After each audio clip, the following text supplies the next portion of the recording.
I met David in 1998 when I decided to go back to school and to do my master's degree in African American art. And I was hired as a graduate student. At the time, there was an exhibition of his collection, because you may know that he is one of the major collector of African American art and has one of the largest collections of African American art.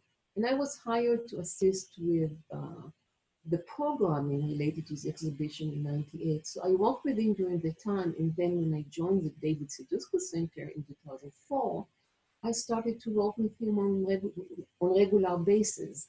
Met with him about specific topic, talked to him every time when he came to the center. He participated in almost every program that we had. One of the unique things that I've learned about David is that he was very humble and very gentle with his time.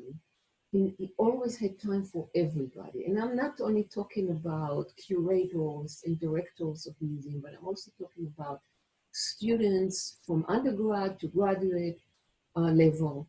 Always had time to talk with them. Artists, he always had time to talk to artists and advise them. What type of legacy do you think that he'd like to leave behind?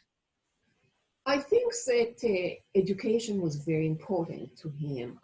He really went to college to study history and to be a teacher. And he took a class in art because he always did art as a kid.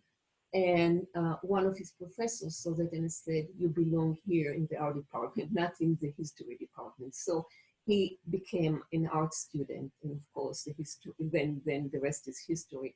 So I think education was always important for him. I think he would want to see his legacy included in the story of American art. And I think he would want the center, the David Driskell Center, for example, supporting or continue to support undergraduate and graduate students and scholars in the study of African American art.